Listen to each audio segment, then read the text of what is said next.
Ça devait être en 2006, 2007, dans ces eaux-là. Voilà, le marché était fou. Ouais. Et je sentais que les clients se sentaient pas bien traités par beaucoup d'agents immobiliers. Peut-être pas tous, mais par beaucoup. Et on me disait, mais attendez, les agents immobiliers, vous ouvrez des portes, c'est hyper réducteur, hein, Ouais, bien sûr. on le sait. Hein. Vous ouvrez des portes et vous prenez 20 000. Bon, c'est hyper réducteur, Non, hein, mais c'est pas la réalité mais des choses. C'est pas la Mais réalité des choses, mais c'est mais la c'est une pensée, sensation ouais. C'est une vraie qu'avaient les pensée clients. Et ça, il fallait le combattre.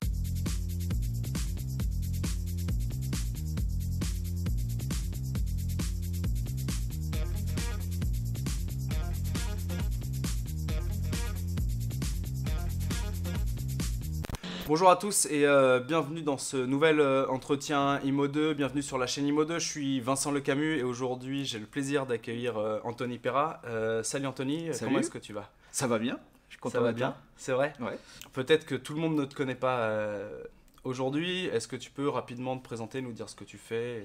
Oui, alors moi je suis l'associé fondateur d'un réseau qui s'appelle unemaisonbleu.com. Enfin, on a deux marques, unemaisonbleu.com et Walter et la maison.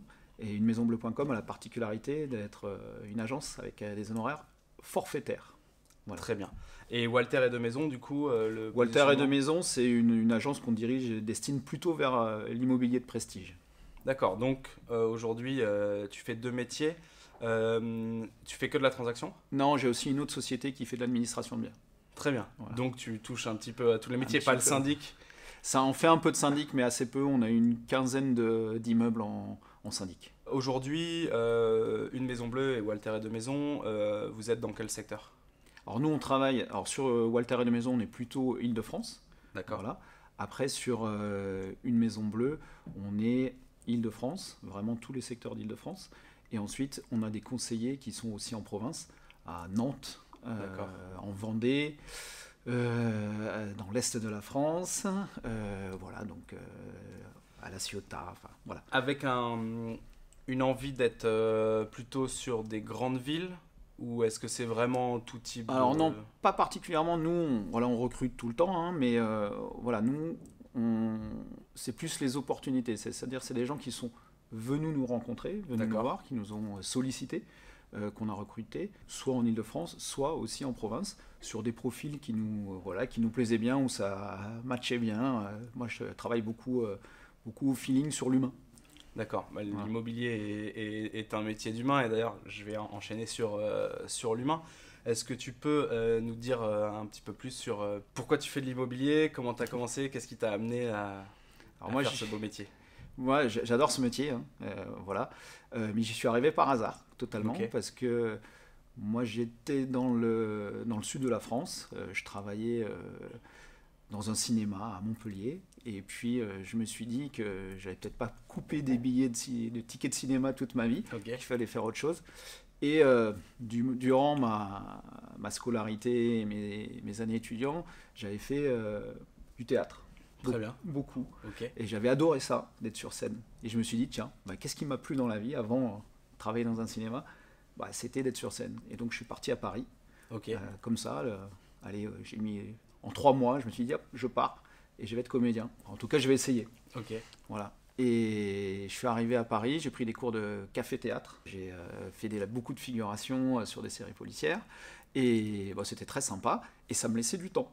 Parce que assez rapidement, j'ai eu le statut d'intermittent du spectacle, voilà, qui est assez favorable, hein, enfin, en tout cas à l'époque. Et j'ai un copain avec qui je partageais l'appartement quand je suis venu, qui lui travaillait dans une agence immobilière. Qui ensuite a monté une agence immobilière avec son frère. Et comme il voyait que j'avais du temps, il m'a dit, Anthony, nous on a des locations à faire, on n'a pas le temps, on fait de la vente, mais c'est dommage de les laisser passer, est-ce que tu veux t'en occuper? Et donc j'ai démarré comme ça, il y a presque 20 ans maintenant. Et en faisant des locations pour le compte. Tu as commencé par la location. Exactement. Moi, j'ai fait énormément de locations à Paris au tout début. Ouais. C'est marrant parce que pour la petite anecdote, j'ai un pote à moi et c'est vraiment un truc qui m'a marqué, qui est devenu agent immobilier et qui est agent immobilier aujourd'hui, qui fonctionne assez bien. Par la location aussi, il était en train de chercher un bien en location, il visite un bien immobilier, puis comme il a un peu de bagou, l'agence immobilière lui a dit si ça te dit, on cherche des gens pour de la loc. Et voilà, il a commencé agent immobilier comme ça. Comme quoi, c'est pas une histoire...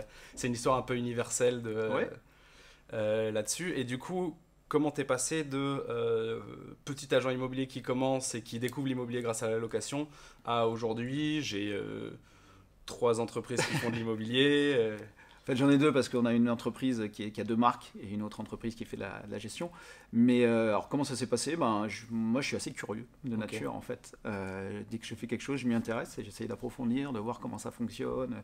Et puis, j'essaye de m'intéresser aux gens. Et là, dans l'immobilier, tu rencontres beaucoup de clients, plein de gens. C'est toujours différent, c'est très sympa. Et c'est vrai que ça a commencé comme ça. J'ai mon associé, mon copain avec qui j'étais pas encore associé, son frère est parti, donc il a dû remonter une agence, prendre ça à la carte. Et j'ai proposé à ce moment-là, on s'est entendu, on s'est dit, on va s'associer tous les deux puisque ça fonctionne bien. Moi, j'ai continué à faire pas mal de locations. Ensuite, avec lui, on s'est dit, moi, je fais pas mal de locations, tu fais de la transaction. L'autre pièce du puzzle, c'est quoi? C'est la gestion. Donc, on va trouver quelqu'un qui sait déjà faire de la gestion, on va s'associer avec. Et là, on s'est associé, on a monté une deuxième société qui est le cabinet de gestion, administration de biens. Ensuite, cet associé historique est parti dans le sud, rejoindre son frère. On s'est vendu nos parts, tout ça. Et donc, il a fallu que je remonte, moi, en 2009, une agence. Post-crise. Post-crise, exactement. Et ça tombait pas trop mal parce que d'abord... C'est l'idée d'une maison bleue qui arrive à ce moment-là. Alors, l'idée d'une maison bleue arrive à ce moment-là, effectivement, sur... Deux choses. C'est-à-dire que dans un premier temps, je faisais beaucoup de locations et de temps en temps, on me disait Anthony, est-ce que tu peux me faire cette visite de Transac là parce que j'ai pas le temps, j'aurai pas le temps d'arriver, le client va attendre. Donc est-ce que tu peux me remplacer au pied levé pour faire visiter l'appartement à vendre à tel endroit dans le 11e? Voilà. Ok, j'y vais. Et donc j'y allais et je sentais quand même une petite frustration des clients. Ça devait être en 2006, 2007 dans ces eaux-là. Voilà, le marché était fou. Ouais. Encore un peu actuellement. On est un peu dans le même type de marché. Ouais. Et le marché était fou. Et je sentais que les clients se sentaient pas bien traités par beaucoup d'agents immobiliers. Peut-être pas tous, mais par beaucoup. Et souvent, moi, je discutais avec eux parce que j'aime bien échanger. Voilà. Et on me disait, mais attendez, les agents immobiliers, vous ouvrez des portes. C'est hyper réducteur, on le sait. Vous ouvrez des portes et vous prenez 20 000. C'est hyper réducteur, c'est pas la réalité des choses. C'est pas la réalité des choses, mais c'est la sensation qu'avaient les clients. Et ça, il fallait le combattre. Et c'est vrai qu'au moment où moi, j'ai dû me remonter une agence immobilière, je me suis dit, tiens, j'avais réfléchi déjà un petit peu avant, je me suis dit, qu'est-ce qu'il faudrait? J'ai remonté une agence classique au départ, Walter et de Maison. Et pendant un an, ça me trottait dans la tête, toute cette sensation client. Et je me dis, il y a quelque chose à faire. Alors, j'avais réfléchi à des modèles économiques, des propositions de valeur un peu alambiquées, type success fees. C'est-à-dire que plus tu vends vite, mieux t'es payé.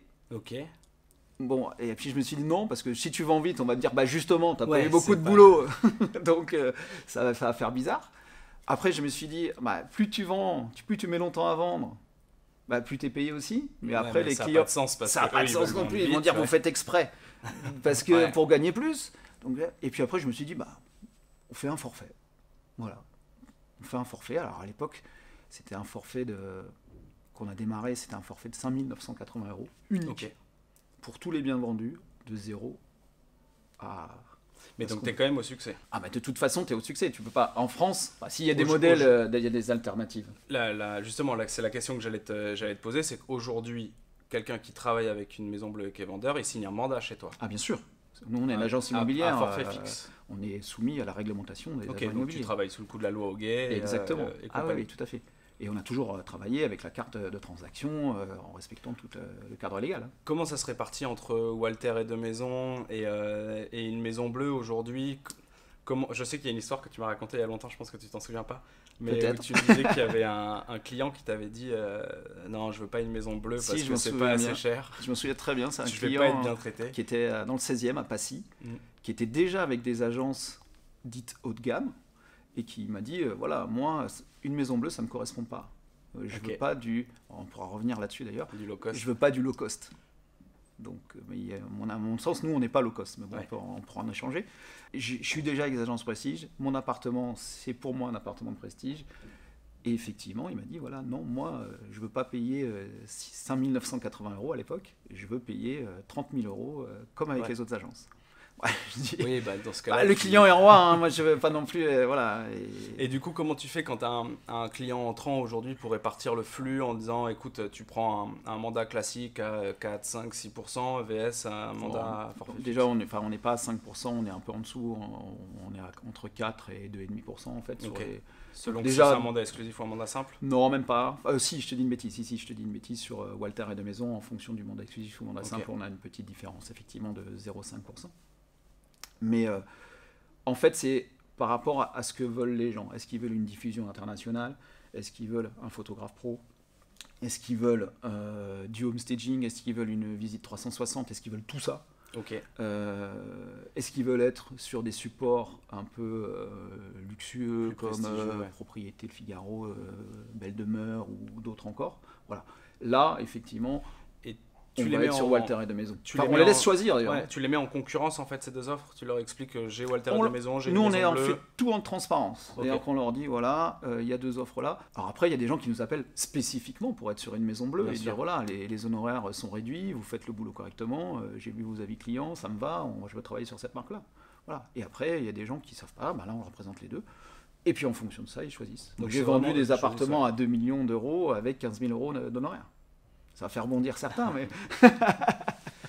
Après, ça fait partie du jeu et c'est bien que ce soit comme ça. Et tu constates quoi, qu'il y a beaucoup plus de gens qui viennent vers un forfait fixe. La plupart des gens choisissent ça. Nous, les appels entrants ou les mails, les demandes d'estimation... beaucoup, oui, c'est parce généré par une maison bleue, oui, bien sûr. Et ça a marché tout de suite? Une fois que tu as eu l'idée, que tu as mis l'offre et que tu t'es lancé sur le marché, ça a fonctionné tout de suite? Ouais, ça a fonctionné tout de suite parce que c'est ce que tu disais tout à l'heure en fait. C'est une offre de crise. Et nous, on a démarré, on était en 2010 pour une maison bleue. Pourquoi? Parce que 2009, Walter et de Maison. Je passe des vacances, je crois que c'est 2010, et je reviens de vacances. Le soir où je reviens de vacances, je me dis il faut lancer le truc. Et c'était au fin août, je me souviens. 2010, il faut lancer le truc. Et je me dis, tiens, je vais faire le site. Moi, je ne suis pas du tout développeur. Je crois que ça, Et à ce moment-là, sortait en même temps une des premières offres que faisait One & One sur le développement de site tout seul, hyper rapide. Et du coup, j'ai fait ça en une nuit. J'ai pris le truc et je suis resté toute la nuit. J'ai fait ça en une nuit. Et le lendemain, le site était prêt. Alors, avec tous les défauts qu'il pouvait avoir. Mais le site était là, était prêt. Et j'étais prêt à faire des AdWords. Et alors sachant que j'étais aussi là-dessus, je pense un des premiers à faire des AdWords sur la gestion locative, ça doit être en 2005 ou en 2006. On était deux à l'époque. Il y avait l'Amiran et associés. Ça devait coûter moins cher que... Ça coûtait 5-6 fois moins cher. Ouais. Il y avait l'Amiran et il y avait nous en gestion locative. Donc j'avais l'expérience des AdWords pour la gestion locative. Donc tu as pu tester ton business d'agence immobilière. En une nuit, tu fais le site internet, tu balances de l'AdWords dessus et tu as des résultats... Très rapides. Très rapide. Et félicitations. Et pour finir cet entretien, quelques chiffres aujourd'hui sur ce que tu peux communiquer sur une maison bleue. Vous vendez combien de biens par... Nous, on vend à peu près 150 biens par an. On a une trentaine de conseillers. Bon, il y a un tout petit peu de turnover chez nous. Voilà, mais vraiment assez faible. Qu'est-ce que je peux te dire? On est à plus d'1 million d'euros de chiffre d'affaires. On est rentable depuis le début. Voilà, que te dire. Parfait, une belle histoire. Ouais, sympa. Une nuit, quelques AdWords et... une histoire d'entreprise et 9 ans plus tard. Et 9 ans plus tard, effectivement, on continue à vouloir vivre de ça et tu fais vivre des gens dans l'immobilier. Félicitations, merci beaucoup Anthony et puis à très bientôt sur Immobilier 2.0 et merci à tous de nous avoir suivis. Salut. Merci. Bonjour à tous et bienvenue sur Immobilier 2.0. Je suis Vincent Lecamus et aujourd'hui je suis très heureux d'accueillir Pierre Villedieu. Merci pour l'invitation. Donc moi je suis Sébastien Tedesco. Anthony Taïeb, Romain Cartier, Antoine Delmaille, Jean-David Lépineux, Sébastien Delafont. Sébastien, bonjour. Comment vas-tu? Salut Jean-David, comment tu vas? Salut Vincent, ça va bien, merci. Ça va très très bien, merci. Avec ce nombreux public venu nous écouter aujourd'hui, ça fait plaisir.